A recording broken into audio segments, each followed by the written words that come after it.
जिस जमहूरी अंदाज के साथ बरसगीर के मुसलमानों की ताईद से हासिल किया, उनकी कुर्बानियों से हासिल किया, इस मुल्क के कायम होने में न ब्यूरोक्रेसी का कोई किरदार है और न ही एस्टेब्लिशमेंट का कोई किरदार।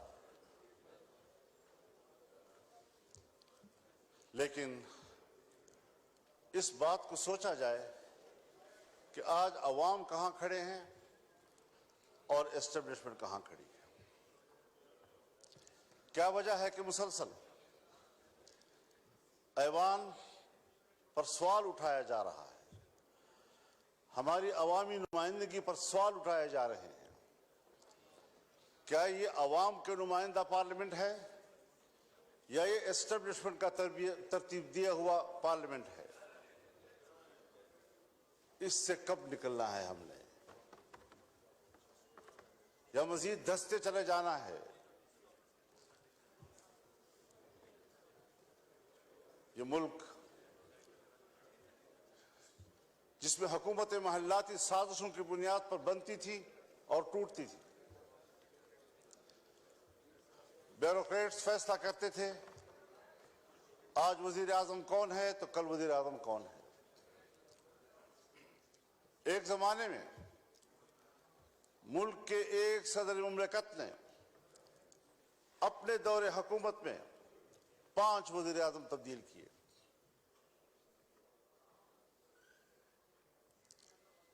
बड़ी मुश्किल के साथ, अवाम की जद्दोजहद के साथ इस मुल्क में आम आदमी को वोट का हक मिला। पार्लिमानी तर्ज हुकूमत पर इत्तेफाक हुआ, इलेक्शन हो गए सन 1970 में, जिसे आज हम बतौर मिसाल पेश करते हैं।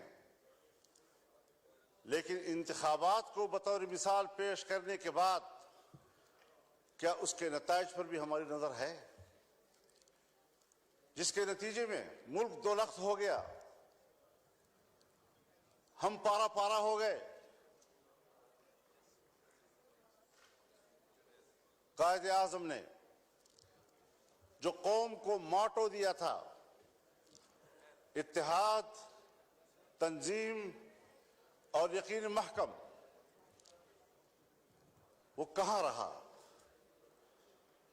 कायदे आजम का पाकिस्तान कहां है आज? शायद तारीख उसके हकायक से पर्दा उठाएगा। तारीख माफ नहीं करती किसी को।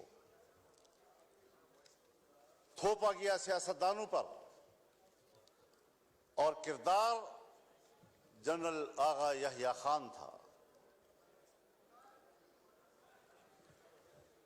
हुकूमत को चलने ही नहीं दिया गया। फिर माशाल्लाह, फिर हम कुछ संभले तो फिर माशाल्लाह। सोचना यह है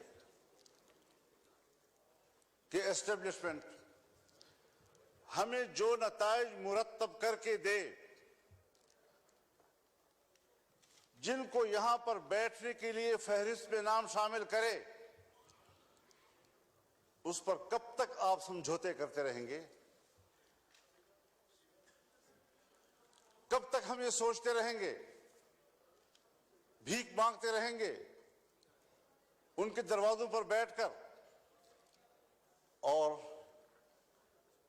जो इलेक्शन हुए हैं, हमें तो 2018 के इलेक्शन पर भी एतराज था, आपको भी एतराज था, पीपल्स पार्टी को भी एतराज था, मुस्लिम लीग नून को भी एतराज था, मेरे बुजुर्ग बैठे हैं उनको भी एतराज था। इस वक्त भी तो मैंडेट तकरीबन वही है, कुछ थोड़ा आगे पीछे। इसी मैंडेट के साथ उस वक्त धांधली क्यों थी और इसी मैंडेट के साथ आज धांधली क्यों नहीं है? हज़रत, मुझे शर्म आती है, शायद मैं कुछ अपनी गुफ्तगू में ऐसी बातें कहूं जो आप समझेंगे कि मैं तजावुज कर रहा हूं, लेकिन सियासी आदमी उसे बात करनी होती है। सियासतदान मालूमात की बुनियाद पर बात करता है, पब्लिक में बात करे, पार्लियामेंट में बात करे। खुदा करे ये खबर गलत हो, लेकिन हमारी मालूमात ये हैं कि इस बार तो बाकायदा असेंबलियां बेची गई हैं और असेंबलियां खरीदी गई हैं। कौन इन असेंबलियों को और इन ऐवानों को अवाम का नुमाइंदा पार्लियामेंट कहेगा? किस तरह हमारा ज़मीर मुतमईन है यहां पर बैठने में?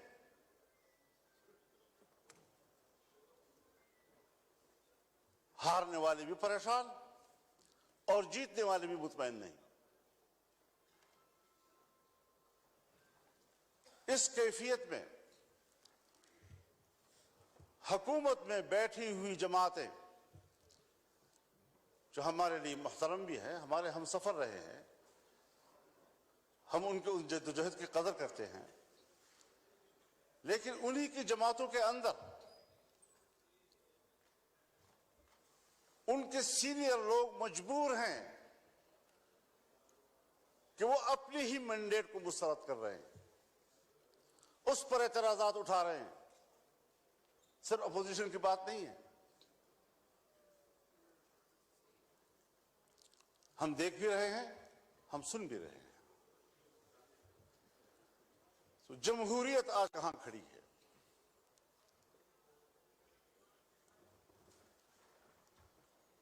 ये सिर्फ इसलिए हम यहां कमजोर बैठे हुए हैं कि हमने हर मरहले पर कंप्रोमाइज किया है। हमने अपने उसूल पे समझौते किए हैं, हमने अपनी जमहूरियत बेची है, हमने अपने हाथों से अपने आका बनाए हैं, और जब हम ही अपने हाथों से अपने लिए आका बनाएंगे, यही होती है आखिरत की निशानी। जब रसूलुल्लाह सल्लल्लाहु अलैहि वसल्लम से हज़रत जिब्रील ने पूछा कि आप क़यामत की अलामात के बारे में बताएं, तो आपने पहली बात की अन तलिदल अमत रब्बतहा, कि माएं अपने लिए मालिकाएं जनेंगी, यानी बेटियां मालिक बन जाएंगी और मां को नौकर और घर के मजदूर की तरह देखेंगी। इस मिसाल से आप खुद समझ लें कि जो आपके मातहत होने चाहिए थी, जो आपके हुक्म पर चलने चाहिए थे, वो आज हमारे आका और उनके हुक्म पर हम चल रहे हैं। हम यहां पर एक कानून पास नहीं कर सकते। जनाब स्पीकर साहब, आप गवाह हैं, आप गवाह हैं, आपकी पूरी जमात गवाह है। हमने एक इजलास में एक कानून साजी पे बात की, उसके लिए कमेटी बनी, वज़ीर कानून के निगरानी में मियां शहबाज शरीफ साहब निगरानी कर रहे थे ऊपर से। हमारा इत्तेफाक हुआ दीनी मदारिस, उनके विफाक हुकूमत के दरमियान उस मसौदे पर इत्तेफाक हो गया। इत्तेफाक राय के बावजूद असेंबली में नहीं आ रहा, इसलिए कि इजाजत नहीं। करते करते बिल आखिर असेंबली में आया वो, और आया तो ख्वांदगी के दौरान रोक दिया गया और पास नहीं होने दिया। हम पार्लियामेंट हैं, हमने इस पर इत्तेफाक राय किया, असेंबली तक में ले आए, पेश हो गया, पहली ख्वानगी हो गई और बिल आखिर उसको ड्रॉप करना पड़ा। इतना जरूर हमें पता चल गया और मैंने शहबाज शरीफ साहब से कहा कि हमें इतना पता चल गया है कि कसूर आपका नहीं है, कौन रुकावट है हमें मालूम हो गया। बस इतना ही चाहिए था। हम कानून साजी का भी इख्तियार नहीं रखते, हम अपनी मर्जी से कानून भी नहीं बना सकते। इस पार्लियामेंट की रुकनीत पर हम फख्र करते हैं और हम समझते हैं वीवीआईपी वर्ग है।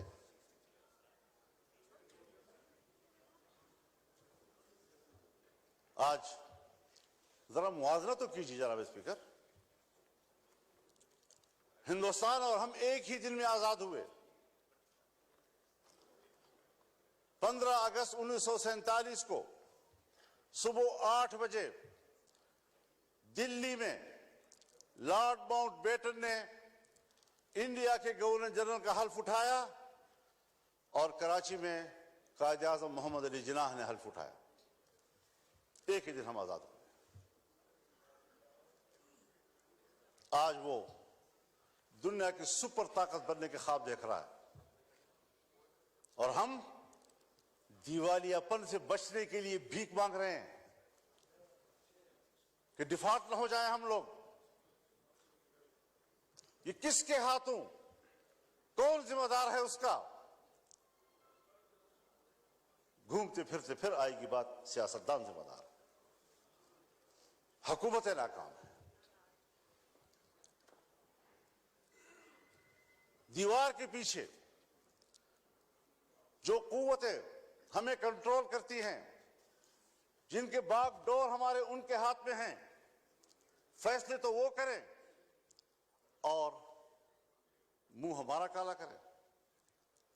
अवाम हमें गालियां दे, जिम्मेदार हमें ठहराएं। ये कौन सी सियासत है? हम कहां इस मुल्क को ले आए हैं कि आज आपका एक एक बच्चा 25 करोड़ आबादी का वो 2 और 3 लाख तक का मकरूज हो चुका है। खुश होते हैं IMF ने नया किस्त जारी कर दिया, नया किस्त 1 लाख 1.5 लाख का करोड़ 1 अरब 1.5 अरब का होता है, लेकिन आपको कर्जे कितने देने हैं? अपनी पैदावार किधर है हमारी, अपनी सलाहियत किधर है हमारी? हमने मुल्क को जुमूद का शिकार बना दिया है और कौमें जब जुमूद का शिकार होती हैं तो फिर वो गिरती हैं, वो तरक्की नहीं कर सकती। फिर जरा हिसाब लगाएं। जिस हिंदू को हम सारे अलकाब देते हैं, सारे बुरे अलकाब उनके, सारे अच्छे अलकाब हमारे, लेकिन नतीजे के लिहाज से कारकर्दगी की बुनियाद पर जरा उसका भी तजिया कर ले, अपना भी तजिया कर ले। घर में बैठे हुए हैं हम लोग, हम आपस में बात कर रहे हैं,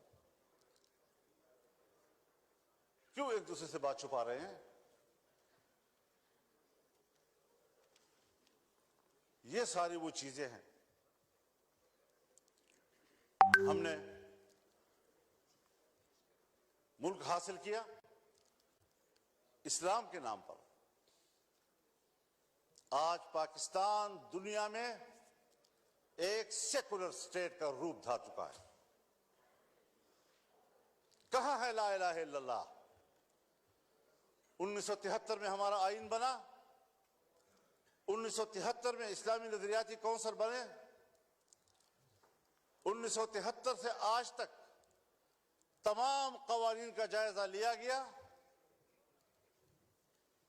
अगर कोई खिलाफी इस्लाम कानून मौजूद है तो कुरान सुन्नत के मुताबिक कानून की सिफारिश की गई, सिफारिशात की रिपोर्टें ऐवान में आ गई, लेकर दी गई। कोई आप एक निशानदेही बहैसियत स्पीकर कर सकते हैं कि सन 1973 से लेकर आज तक उस काउंसिल की सिफारिशात पर इस पार्लियामेंट ने एक कानून भी किया? एक। इसीलिए कि जिन लोगों को ऐवान में लाया जाता है, जिन लोगों से ऐवान भर दिए जाते हैं, उनको कुरान सुन्नत से कोई दिलचस्पी नहीं है। पाकिस्तान के नजरिए से कोई दिलचस्पी ही नहीं है। कैसे आप दुनिया में शनाख्त कराएंगे अपनी कि हम एक इस्लामी मुमलकत है? आपका आईन कहता है कि हाकिमियत अल्लाह रब्बुल आलमीन की हुई,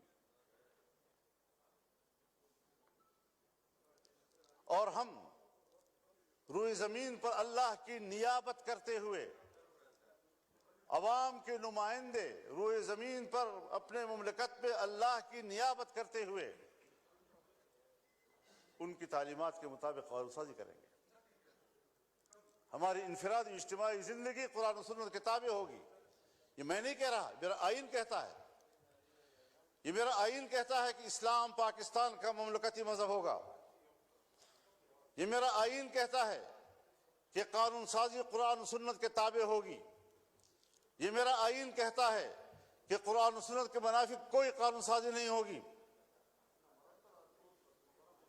इस पर कोई अमल दरामद कागजी हद तक भी आप तो उन इदारों को भी पाबंद कर रहे हैं, नेस्तनाबूद करना चाहते हैं जो इदारे आपके इस मुल्क में किसी तरह दीन और मजहब की अलामत हैं।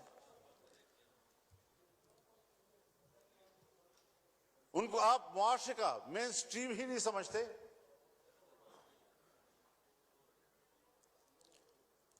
तो जिस नजरिए पर मुल्क कायम हुआ था 75 साल में, उसका भी जरा हिसाब लगा ले आप कहां खड़े हैं। और मुमकिन है बहुत से लोग समझे कि मजहब नहीं है तो कोई चीज नहीं, कोई मसला ही नहीं है। लेकिन बहुत से लोग हैं जो जमहूरियत की बात तो करते हैं, मजहब की बात भला ना करें, जमहूरियत की बात तो करते हैं। तो हम सब मिलकर सोचे जरा कि जमहूरियत किधर है हमारी।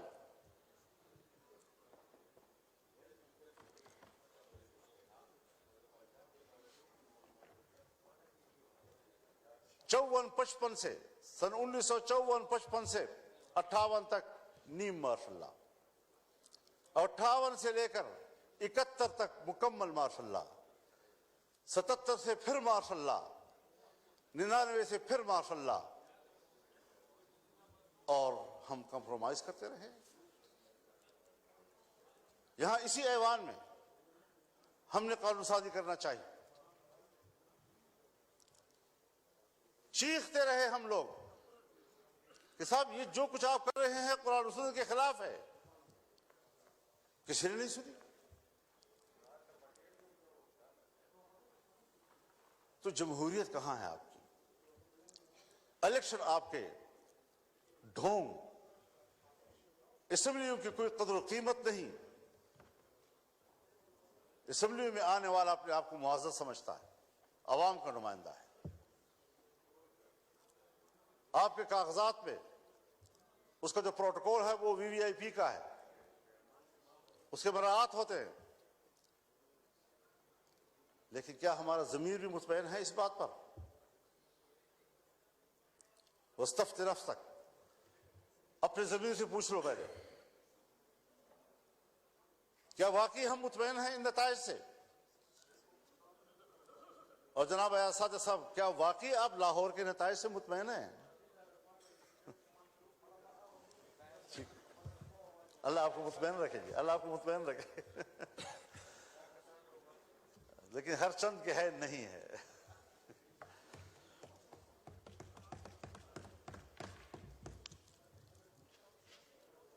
मईशत की क्या सूरत हाल रखती है? कर्जों पे हम जिंदगी गुजार रहे हैं, अपने वसाइल के करीब तक नहीं जाते। अमन अमान नाम का कोई चीज नहीं है। मुल्क को किधर ले जा रहे हैं आप लोग?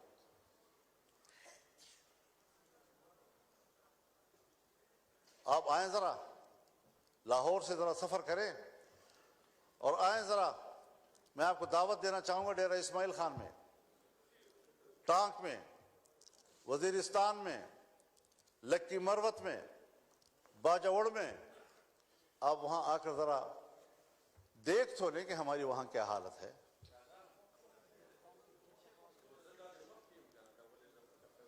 हमें तो इलेक्शन में निकलने ही नहीं दिया गया।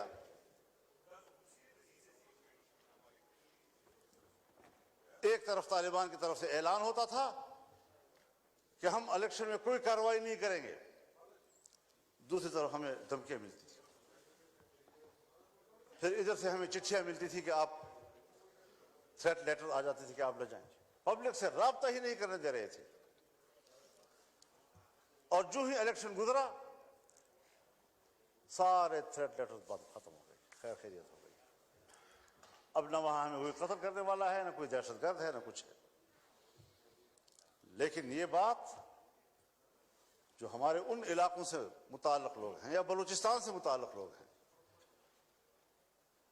चाहे वो पश्तून बेल्ट है या बलोच बेल्ट है, वहां पर कंट्रोल रियासत का नहीं है। और मैं बड़े अदब से कहूंगा, मुझे ये लफ्ज नहीं कहना चाहिए, लेकिन हकायक को सामने लाते हुए कहना पड़ रहा है कि पाकिस्तान इस वक्त एक गैर महफूज रियासत है। जब रियासत गैर महफूज होगी तो जिम्मेदार कौन होगा?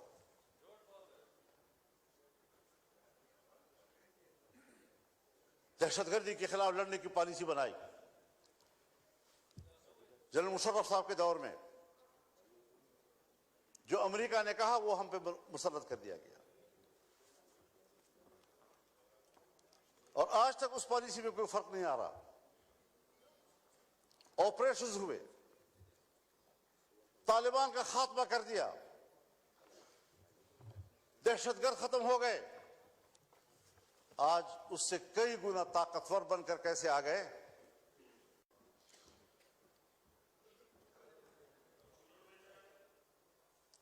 जरा मुझे भी दिखा दे बेटा। बिल्कुल ठीक है जी।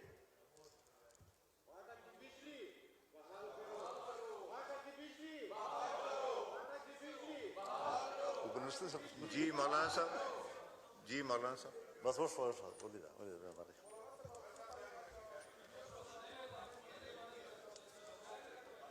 तो जनाब स्पीकर, आफरीदी साहब मैसेज आ गया, आपको पॉइंट ऑफ ऑर्डर में दूंगा, आप तशरीफ रखें।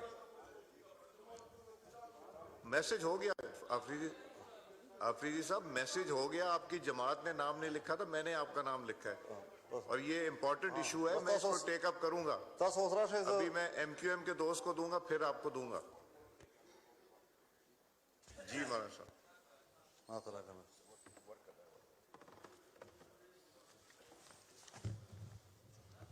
ये जो बात यहां की जा रही है जनाब स्पीकर, ये मेरे पॉइंट्स में लिखी हुई है।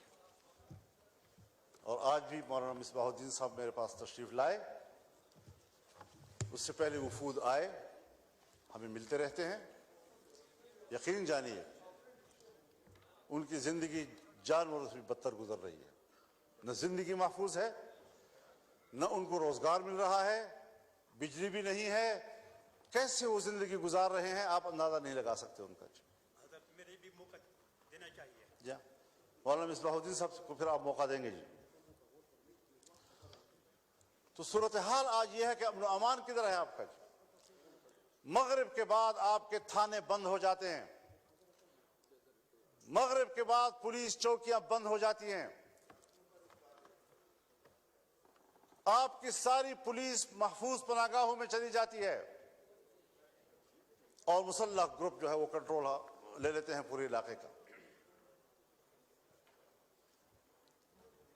क्या इस पर कभी गौर हुआ है? बस इलेक्शन है, बस अपनी मर्जी का ऐवान बनाना है, अपनी मर्जी की असेंबली बनानी है। किस लिए अपनी मर्जी की बनाते हो? वोट तो उलमाए किराम फरमाते हैं शहादत है, कोई कहते हैं अमानत है, कोई कहते हैं बयात है। तो यहां तो ना शहादत है, ना अमानत है, ना बैत है। बैत मेरे नाम पर करते हैं, बक्सा खुलता है तो किसी और के नाम पर बैत निकलाती है। अमानत आपके हवाले करते हैं, बक्सा खुलता है तो उसमें अमानत नाम की कोई चीज, खयानत ही खयानत होता है। शहादत में सदाकत होती है,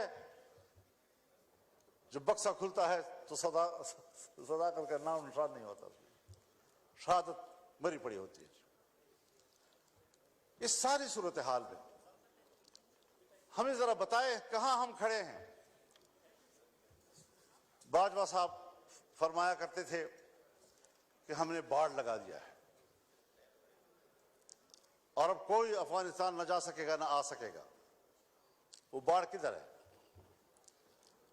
उस बाढ़ पर जो अरबों रुपए खर्च हुए वो किधर हैं? कोई पूछ सकता है उनसे?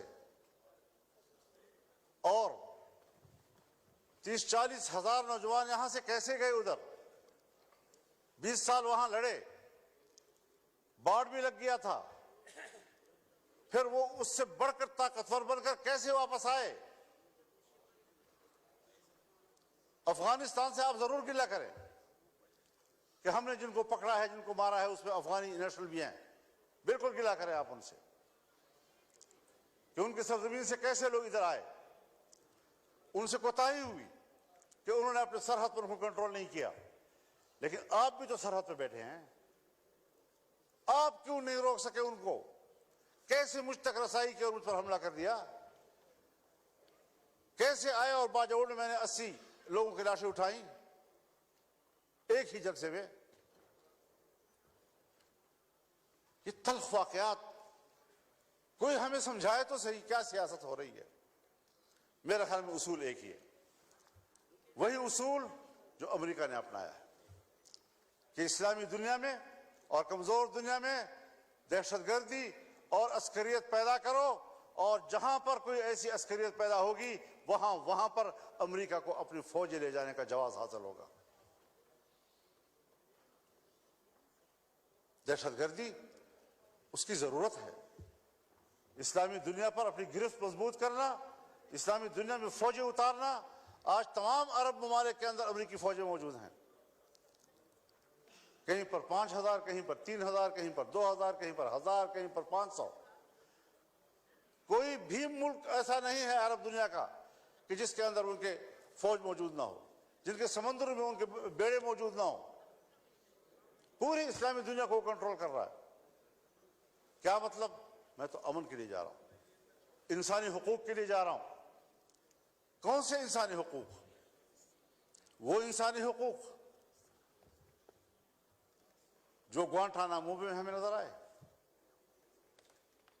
जहां तुमने मुसलमानों को बरहना करके बंद कोठरियों में फेंका,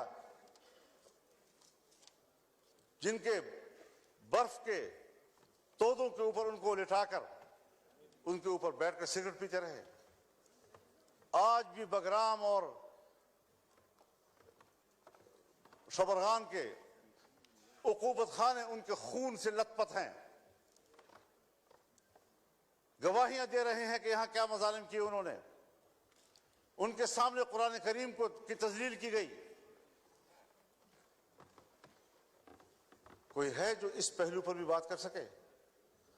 बस ये दहशतगर्द, ये दहशतगर्द, ये दहशतगर्द, और उसके मुकाबले में उससे बढ़कर दहशतगर्दी हो रही है और कोई उनको रोकने वाला नहीं है, ना उसको कोई बात करने वाला है। इराक में क्या किया गया? अबू गरैब जेल में क्या जिंदा इंसानों पर नंगा करके उन पर कुत्ते नहीं छोड़े गए और कुत्तों से उनके जिस्म को नहीं नोचा गया? ये हैं उनके इंसानी हुकूक। इस्लामी दुनिया को तोड़ना, मुल्कों को तकसीम करना और इंसानी हक की बुनियाद पर वहां जाना। आज फिलिस्तीन में क्या हो रहा है? अक्टूबर से लेकर अब अप्रैल खत्म हो रहा है, 40,000 से ज्यादा गजा और खान यूनिस के मुसलमान शहीद हो चुके हैं। ये बच्चे हैं, ये खवातीन हैं, ये बेगुनाह शहरी हैं, ये जंगजू नहीं हैं।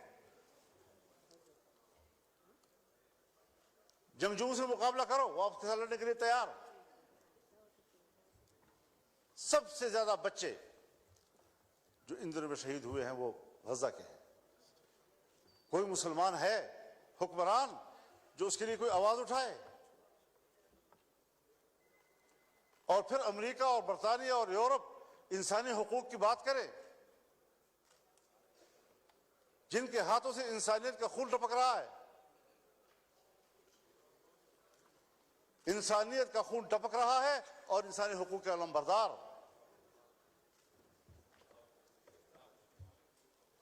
मैं किसके हाथ में अपना लहू तलाश करूं?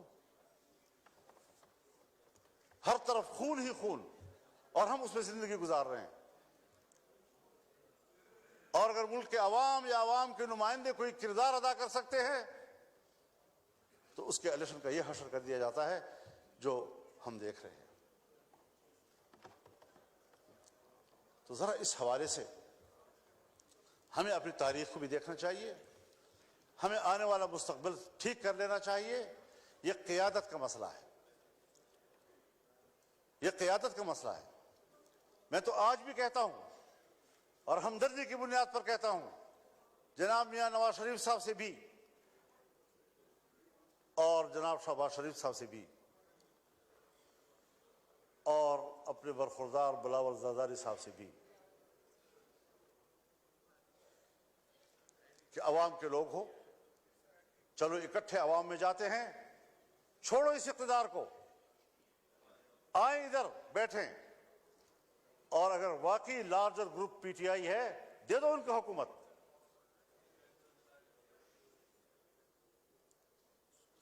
लेकिन शायद मेरी बात जरा अहमुकों वाली से लग रही होगी आप लोगों को कि क्या कह रहा है, कहां से बोल रहा है।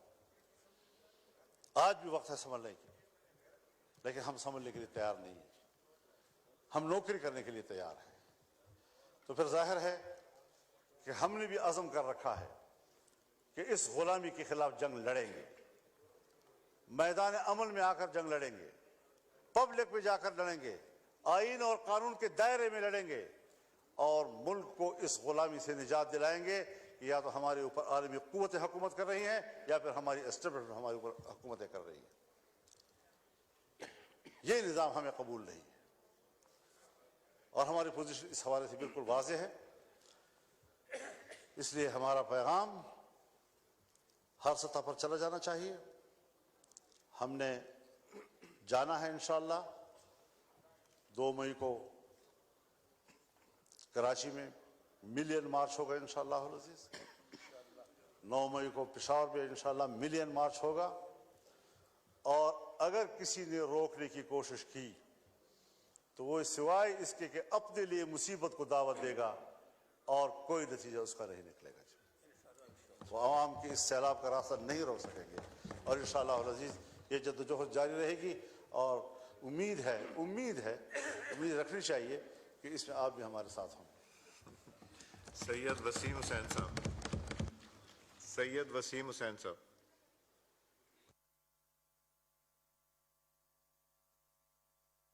बारी आएगी, जरा कर लेने दें। अभी अमीर मुकाम साहब हैं आपकी तरफ से। औज़ुबिल्लाहि मिनश शैतानिर रजीम, बिस्मिल्लाहिर रहमानिर रहीम।